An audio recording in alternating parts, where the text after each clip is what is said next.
وفاضل سيدنا وحبيبنا وشفينا رسول الله محمد بن عبد الله وعلى آله وأصحابه وأزواجه وذريته وأهل بيته أجمعين، خصوصا إلى سيدنا أحمد بن عيسى المهدي الفقيه المقدم محمد بن علي وعلي وجميع سادته آله وعلي وصوله وفروعه وإلى حضرة النبي. الفاتحة.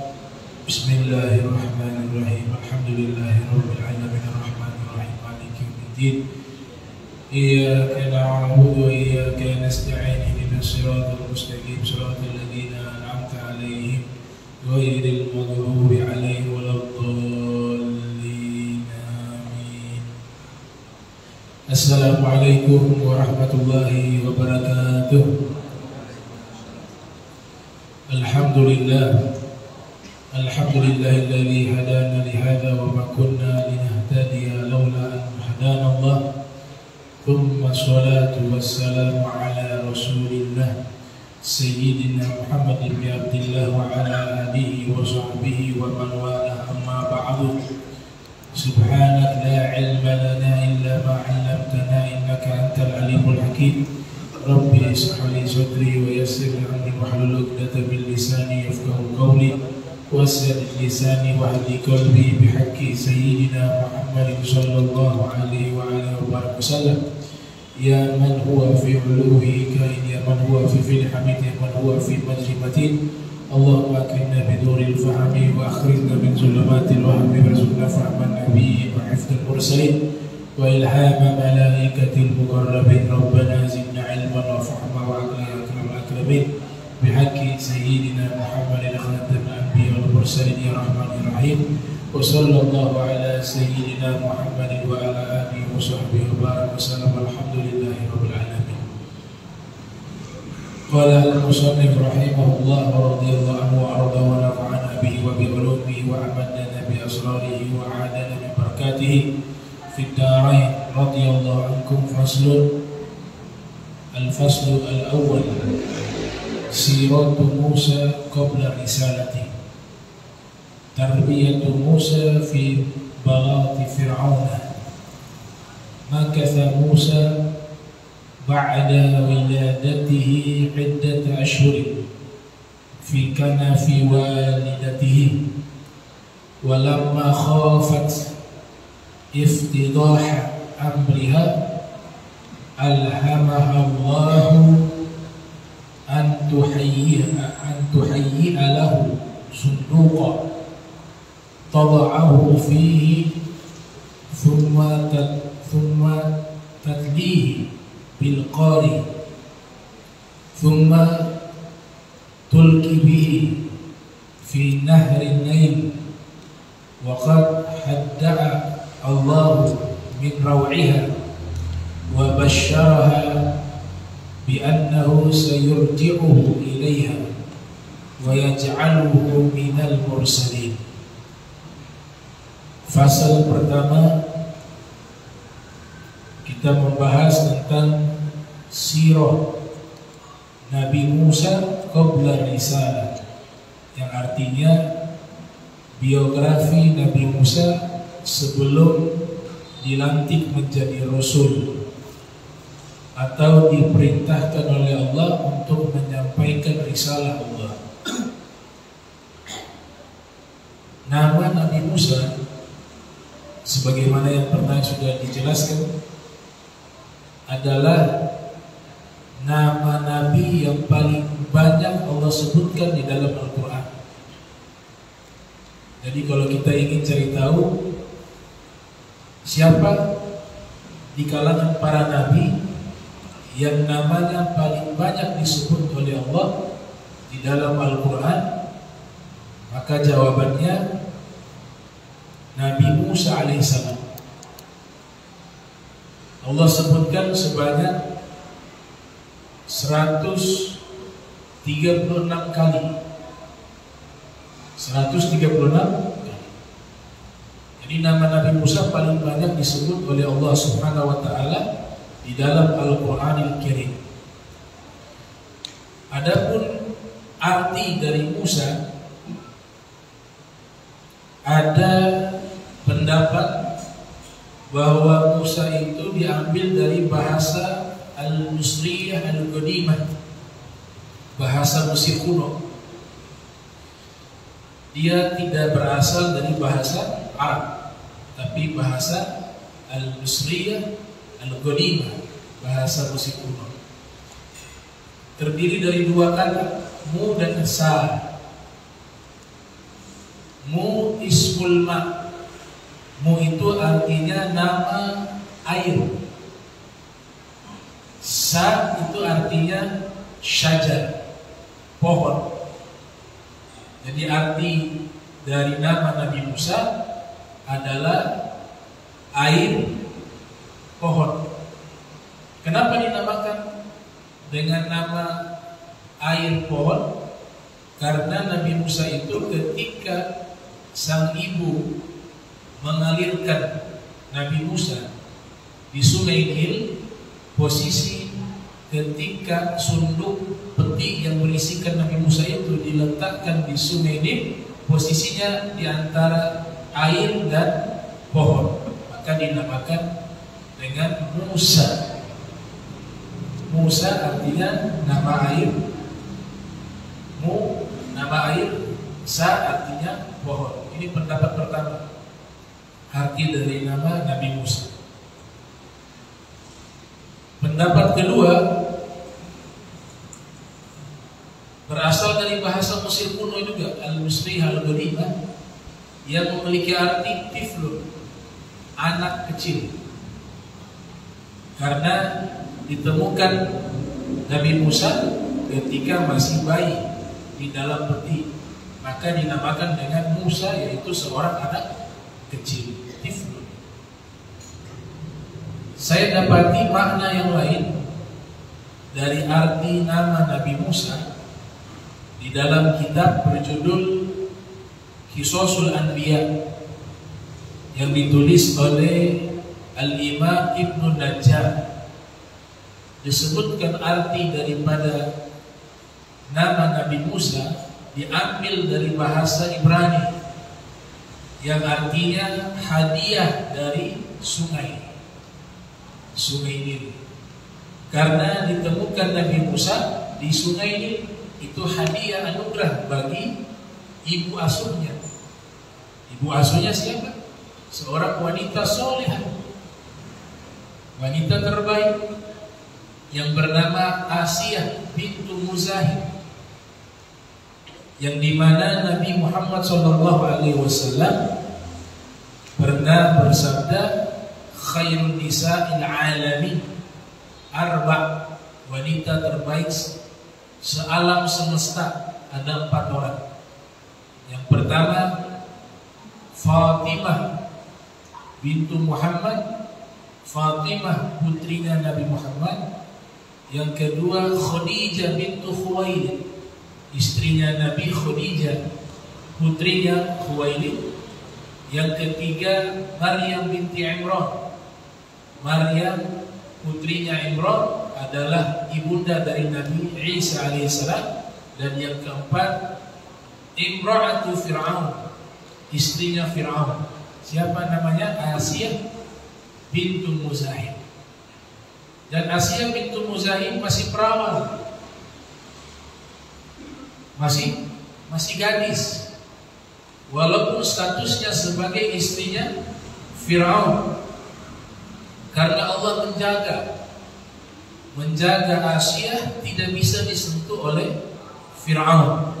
Disebutkan dalam satu kutipan, dinyatakan tiap kali Fir'aun, mohon maaf, ingin menyetubuhi Asiyah, kemaluannya impoten, hilang langsung selera. Tiap kali ada hasrat ingin mencumbu istrinya, Allah berikan kelaminnya itu menjadi impoten. Begitu seterusnya sampai meninggalnya Asiyah. Jadi tidak disentuh oleh Fir'aun. Subhanallah. Nah, ada satu riwayat Nabi kita Muhammad SAW bersabda, diikutip juga oleh Al-Hafiz Ibnu Katsir di dalam kitab Qisasul Anbiya, Innallaha ta'ala zawazani bi Maryam binti Imran wa Asiyah binti Muzahim fil jannah. Sesungguhnya Allah Subhanahu wa taala akan menikahkan diriku di dalam surga dengan Maryam binti Imran dan Asiyah binti Muzahim. Allah siapkan kedua-duanya masih suci, masih gadis, karena yang berhak menikahi mereka hanyalah manusia terbaik, bukan musuh Allah, bukan orang-orang yang kotor, tapi orang-orang yang Allah nyatakan at-thayyibun lit-thayyibat, orang-orang terbaik akan menikah dengan wanita-wanita terbaik. Maka yang pantas menikahi mereka, wanita-wanita terbaik tersebut adalah Nabi Muhammad sallallahu alaihi wasallam. Karena Allah jaga kedua-duanya. Nah, Fir'aun ini buat aturan yang sudah dijelaskan, membunuh semua anak-anak yang terlahir dari Bani Israel. Nabi Harun diselamatkan oleh Allah karena terlahir di tahun yang memang aturannya tidak dibunuh anak-anak Bani Israel.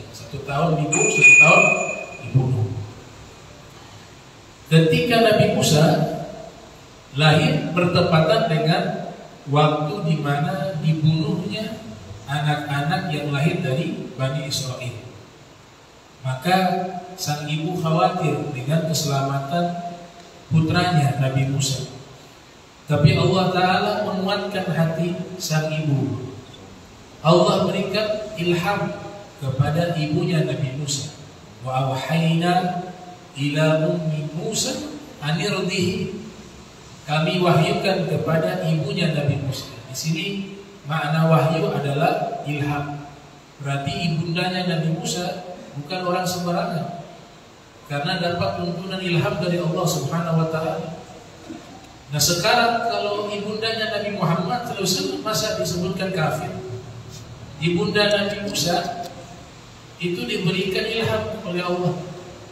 Apa yang dilakukan dibimbing oleh Allah. Sedangkan Nabi kita Muhammad SAW adalah Sayyidul Anbiya wal Mursalin, pemimpin para nabi, para rasul. Tentu ibunya lebih hebat dari ibunya Nabi Musa. Maka ini firman di dalam Al-Quran, ibunya Nabi Musa, auhayna, kami wahyukan ila ummi Musa, kepada ibunya Nabi Musa, anirdihi, untuk memberikan ASI. Makanya beliau juga dapat ASI sang ibu. Memang ASI terbaik adalah ASI yang pertama kali bayi itu lahir, kemudian dia meminum ASI pertama, itulah yang paling terbaik.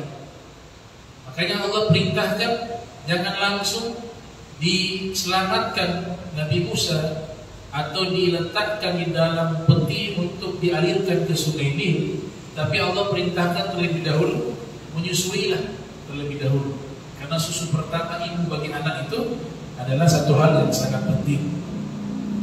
Kemudian Allah Ta'ala nyatakan, fa idza khifti alaihi, kalau kamu khawatir putramu ini akan mengalami bahaya, fa'alqihi fil yam, maka lemparkanlah putramu itu di sungai. Fil yam, sungai di sini sungai Nil. Tapi sebelumnya Allah Ta'ala memerintahkan kepada ibunya Nabi Musa membuat satu peti, sunduk peti, kemudian dicat dengan ter. Kor itu artinya ter, bahasanya ter, buat aspal itu, dicat dengan itu. Jadi peti, kemudian dimasukkan Nabi Musa di dalam peti tersebut, dibuat lubang sehingga Nabi Musa bisa bernafas, kemudian dicat dengan ter, sebagaimana yang disebutkan di dalam kitab tersebut. Maka Musa ba'da wiladatihi 'iddata ashhurin fi kanafi walidatihi. Nabi Musa ketika lahir beliau menetap beberapa bulan. Jadi tidak langsung lahir langsung dibuang, tidak. Tapi sempat diasuh oleh ibunya beberapa bulan dan disembunyikan sehingga Fir'aun dan pasukan-pasukannya tidak mengetahui lahirnya Nabi Musa. beberapa bulan fikana fi walidati, berada di dalam asuhan ibunya.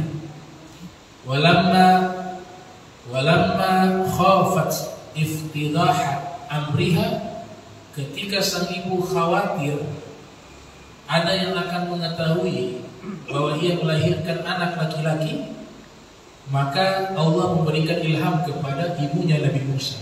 Wa auhayna ila ummi Musa, untuk antuhayyi'a lahu sunduqa, membuat satu peti yang disiapkan untuk tada'ahu fi, meletakkan Nabi Musa di dalamnya. Sunduk artinya peti.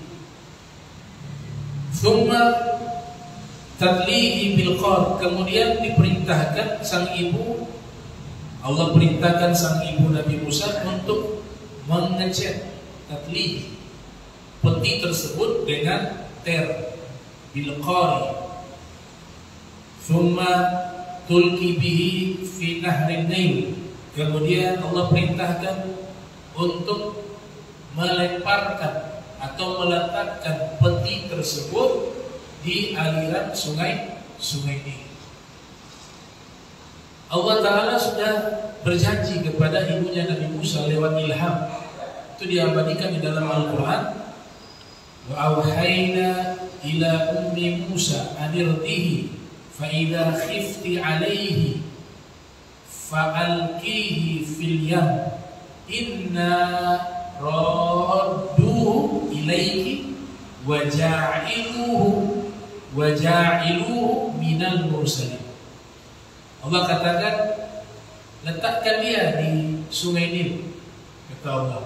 Kalau kau takut membahayakan keselamatan anakmu, maka letakkanlah peti tersebut yang di dalamnya ada bayi, yaitu Nabi Musa ketika masih bayi, di sungai Nil. Kami akan mengembalikan putramu itu kepadamu, kata Allah Ta'ala. Allah janji begitu. Jadi ketika sudah ada jaminan dari Allah, maka sang ibu sudah siap untuk meletakkan peti tersebut di sungai Nil. Dan sang ibu yakin kalau Allah sudah memberikan jaminan mengembalikan putranya kepadanya, maka Allah sendiri yang akan menjaganya. Makanya di ayat yang lain itu disebutkan tuh, firman menyatakan bahwa wa alqaitu 'alaika mahabbatan minni wa litusna 'ala 'aini. Wa alqaitu, saya lemparkan, saya tancapkan kepadamu wahai Nabi Musa rasa cinta dariku, dari Allah, dan engkau berada di bawah perlindunganku, kata Allah Subhanahu wa Ta'ala. Ini jaminan. Subhanallah, diletakkan peti di aliran sungai Nil. Sang ibu, ini fitrah seorang ibu, walaupun sudah ada jaminan dari Allah, tetap dia masih rasa khawatir. Maka dia utus seorang anak perempuannya, namanya Ummu Kulthum. Ummu Kulthum adalah saudari perempuannya Nabi Musa. Sang ibu memerintahkan, wahai putriku, kamu pantau dari kejauhan. Ya, ini peti yang berisikan adikmu, kau pantau dari kejauhan. Ya, jaga, lihat dia, kalau ada apa-apa cepat selamatkan. Dan kabarkan kepada saya, ini peti sampai kemana dan siapa yang mengambilnya. Itu diceritakan di dalam sejarah Nabi Musa. Maka diletakkan itu peti, sungai Nil membawa itu peti dengan aliran arusnya. Saudarinya dari daratan berlari untuk memantau terus peti itu, dia mengarah kemana. Qadarullah, dengan kehendak dan takdir Allah, pada waktu itu aliran sungai ini dibuat satu irigasi khusus yang masuk ke wilayah kerajaan Firaun. Disitulah tempat pemandian keluarganya Firaun. Masuk ke situ itu peti. Istrinya Fir'aun sedang mandi di situ, keluarga Fir'aun sedang mandi di situ. Tiba-tiba peti itu masuk. Maka saudarinya Nabi Musa ini ketakutan. Lagi mau menyelamatkan Nabi Musa dari Fir'aun, tapi justru peti ini masuk ke istananya Fir'aun. Itu rencananya manusia seperti itu. Tapi ketika Allah merencanakan sesuatu, itu dahsyat. Sehebat apapun rencana manusia akan dikalahkan dengan rencananya Allah. Wa yamkuruna wa yamkurullah wallahu khairul makirin. Ini jangan diartikan Allah makar ya. Itu kalimat tidak beradab kepada Allah. Makar itu konspirasi. Maknanya negatif. Makar itu artinya tipu muslihat. Masa Allah melakukan tipu muslihat? Makanya ulama-ulama yang mereka paham di dalam mensucikan Allah, mereka tidak artikan dengan arti letterlock, tapi mereka artikan wa yamkuruna wa yamkurullah. Mereka membuat makar, konspirasi, dan Allah juga membuat rencana khusus untuk membatalkan konspirasi mereka, membatalkan rencana jahat mereka. Wallahu khairul makirin. Allah adalah zat yang paling terbaik di dalam membuat rencana. Kalau makar kan gak baik. Masa Allah buat makar? Coba lihat nisbat makar, semuanya artinya tidak baik. Betul tidak? Tapi memang terlanjur sudah di terjemahan Al-Quran ditulis begitu. Tapi alhamdulillah kita punya guru-guru yang paham betul bagaimana menempatkan kesucian Allah, kebesaran Allah. Lafaz-lafaz yang tidak layak dinisbatkan kepada Allah, mereka mencari lafaz yang layak. Tapi bukan berarti mengambil lafaz yang keluar dari konteks bahasa. Tapi makna tersebut luas. Satu kata itu bisa berbagai macam makna di dalam bahasa Arab, apalagi sudah diadopsi ke dalam bahasa Al-Quranul Karim. Ya, jadi jangan artikan Allah makar. Ya. Wa yamkuruna wa yamkurullah. Yamkuruna wa yamkurullah. Allah makar. Wallahu khairul makirin. Dan sebaik-baiknya yang makar adalah Allah. Sebaik-baiknya yang menghancurkan, membatalkan seluruh rencana-rencana jahat itu adalah Allah.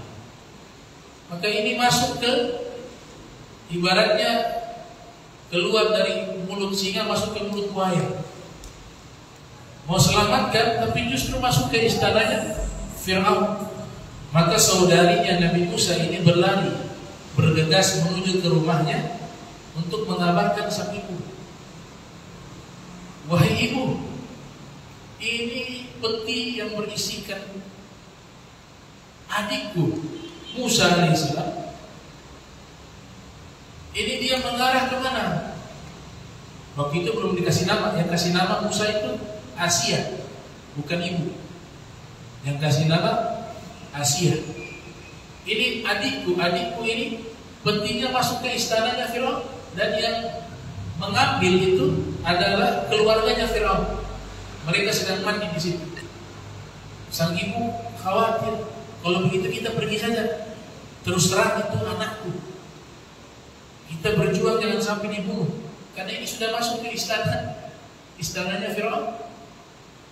Orang pertama yang mengambil, membuka peti itu dan memeluk bayi suci tersebut adalah Asia bintu Muzahim.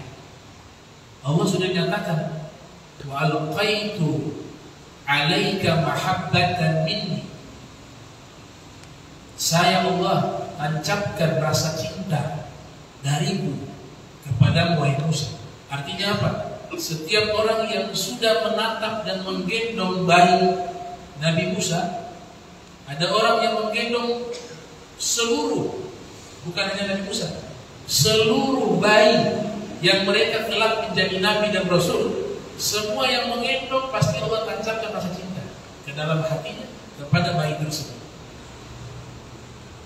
Sampai dikatakan oleh sebagian ba'dul ulama, seandainya yang gendong pertama kali, atau seandainya Fir'aun yang menggendong bayi Nabi Musa tersebut, maka Fir'aun akan masuk Islam. karena akan cinta kepada Nabi Musa. Tapi Fir'aun tidak pernah menggendong Nabi Musa. Yang menggendong siapa? Asia bintu Muzahim. Maka Allah tancapkan dalam hatinya rasa cinta kepada Nabi Musa, beriman kepada Nabi Musa alaihissalam. Dan beberapa pengawal-pengawal yang ada di istana juga beriman kepada Nabi Musa alaihissalam. Nah, maka sang ibu khawatir. Sang ibu khawatir bagaimana ini nanti dibunuh oleh Fir'aun, sudah masuk ke istana Fir'aun. Dapat informasi Fir'aun bahwa istrinya mendapati seorang bayi. Dipanggil sang istri, dikatakan, izinkan saya untuk membunuh bayi ini. Maka dibela oleh Asia bintu Muzahim, mengatakan, kita kan tidak punya anak, karena memang tidak disentuh, tidak punya keturunan dari Asia bintu Muzahim. Bagaimana kalau kita angkat dia menjadi anak kita? Itu dikatakan oleh Asia bintu Muzahim. Dan di sini dikatakan, intasyara ba'du ahli Fir'aun as-sunduq minal ma' wa indama fatahuhu wa waqa'at aynum ra'ati Fir'auna 'alal tifl Musa alqallahu mahabbatahu fi qalbiha. Tadi saya katakan diambil oleh sebagian keluarga Fir'aun peti tersebut. Ketika mereka membuka peti tersebut, ternyata ada bayi di situ. Maka istrinya Fir'aun, dia menatap bayi tersebut dan dia menggendong bayi tersebut. Allah tancapkan dalam hatinya cinta kepada bayi tersebut, yaitu Nabi Musa. Wa adrakat anna zawjaha sayaqtulu kama qatala jami'a auladi Bani Israil. Maka ini anak dibawa ke istana. Ternyata berita ini sampai ke telinganya Fir'aun.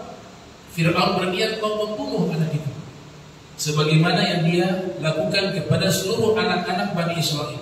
Faqalat lahu hadzal walad sayakunu masarrata 'ainin li walak la taqtulhu asa an yanfa'ana aw nattakhidahu waladan ba'da an hurimna minal auladi. Ketika Fir'aun hendak membunuh bayi tersebut, maka sang istri mengatakan kepada Fir'aun, ini adalah anak yang mungkin nanti memberikan kegembiraan, kesenangan, kebahagiaan kepadaku dan kepadamu. Maka jangan kau membunuhnya. Itu kata Asia kepada Fir'aun. Jangan kau membunuhnya. Semoga ini anak kelak nanti bisa memberikan manfaat kepada kita, atau kita adopsi dia menjadi anak kita, karena kita belum memiliki anak turunan, kata Asia bintu Muzahim. Ada satu riwayat mengatakan, ini Fir'aun ini dia kejam tapi dia takut sama istrinya. Makanya yang lain dia tidak dengar, tapi ketika yang bicara Asia bintu Muzahim, maka dia dengar. Dia cinta sekali sama Asia bintu Muzahim. Makanya Allah setting rasa cintanya di hatinya Asia, istrinya Fir'aun. Dikatakan, kita angkat dia menjadi anak kita, kita adopsi dia, karena kita tidak punya anak. Fawafaqaha, Fir'aun sepakat. Belum pernah tuh Fir'aun sepakat tuh, kecuali sama istrinya. Dia punya kekuasaan mutlak waktu itu, semuanya harus ikut apa yang dia inginkan. Tapi ketika sudah berbenturan dengan keinginan istri, dan dia juga termasuk suami takut istri, padahal Fir'aun, ya, akhirnya dia sepakat juga. Padahal hati kecilnya itu khawatir, ini kan tahu pasti bayi ini dari Bani Israil. Tapi apa boleh buat? Istrinya ngotot, bilang kita angkat jadi anak. Fawafaqaha, maka Fir'aun sepakat dah, dia sudah terima. Subhanallah, diasuh di dalam istana Fir'aun, aman, tentram. Allah punya rencana itu indah. Subhanallah. Fawafaqaha Fir'aun ala dzalika wastabaqahu laha. Bahkan Fir'aun memberikan fasilitas kepada bayinya Nabi Musa. Fasilitas, kasih makan, kasih tempat tidur, ada pelayan-pelayan khusus mengurus Nabi Musa. Ya, padahal ini rencana awalnya yang membahayakan Nabi Musa. Tapi ketika yang mengatur Allah, maka Allah ubah itu.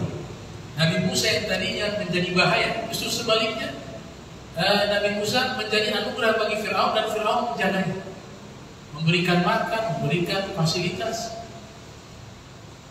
Wastabaqahu, artinya memberikan tempat tinggal kepada Nabi Musa. Laha, karena sebab istrinya. Karena sebab istrinya ngotot untuk mengadopsi bayi tersebut. Wa hakana najah Musa minal halakil al-muhaqqaqi.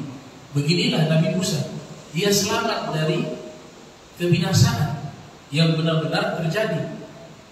Tapi Allah mengatur, dia justru dijaga oleh Fir'aun dan pasukan-pasukan Fir'aun di dalam istananya Fir'aun. Wa kana Fir'aunu wa waziruhu Haman wa junuduhuma la yadruna ma yukhbibuhul qadar lahum min annahum intashalu man sayakunu lahum aduwwa. Fir'aun tidak menyadari, menterinya Haman tidak menyadari, seluruh pasukannya tidak menyadari bahwa Allah sudah menakdirkan, menyembunyikan takdir tersebut, bahwa bayi yang mereka rawat itu kelak adalah menjadi musuh untuk mereka, yaitu Nabi Musa, dan akan menghancurkan kerajaan daripada Fir'aun. Wa masdaran li huznihim, dan menjadi sumber dari kesedihan mereka. Wa sababan, dan menjadi sebab li halakihim, kebinasaan mereka. Bisababi kufrihim wa tughyanihim, dengan sebab kekufuran mereka dan kezaliman mereka. Hadza ma kana min amri Musa, inilah keadaan Nabi Musa di dalam istana. Amma ma kana min amri ummihi fa inna 'inda ilqaiha li Musa fi nahri arsalat ukhtahu taktafi atharahu. Tadi sudah dikatakan, adapun ibunya ketika mengalirkan Nabi Musa di sungai Nil, dia mengutus saudari Nabi Musa untuk mengawasi Nabi Musa dari daratan kemana itu peti yang membawa Nabi Musa dia diambil atau dia mengalir ke tangan siapa. Wa udkhila nar Fir'aun fa akhbarat ummuha bidzalika fatara 'aqluha bihadha an-naba'i min al-khawfi wal jaz'i wa sara qalbuha khaliyan min kulli shay'in illa min dhikri Musa wa kadat li haftiha an takshifa sirraha wa tudhhira amraha laula an thabbata Allah fuadaha wa ja'alaha minal mu'minin al-mutmainnin ila wa'dihi bi irja'ihi ilaiha atau li Musa bil maradid. Kemudian Nabi Musa ini disetting. Tadi kan Allah janji itu, inna radduhu ilaika wa ja'iluhu minal mursalin. Kami, Allah, akan mengembalikan putramu itu kepada ilaiki. Inna radduhu ilaiki, kami akan kembalikan kepada wa ja'iluhu minal mursalin, dan anakmu ini kami akan jadikan sebagai rasul, kata Allah Ta'ala. Maka Allah atur itu dalam waktu yang tidak lama. Ini bayi dalam istana menangis karena ingin minum ASI. Asiyah bintu Muzahid tidak punya anak, tidak bisa berikan ASI, maka dibuat sayembara. Ibu-ibu yang memiliki anak bayi yang ada air susunya, siapa yang bisa memberikan ASI kepada ini bayi, maka diberikan hadiah yang berlimpah. Karena bayi ini menangis terus, Fir'aun pusing. Jadi Fir'aun juga pusing kalau tengah malam bayi menangis. Fir'aun pusing, ini kenapa menangis terus? Dikatakan oleh sang istri, mungkin dia mau minum ASI.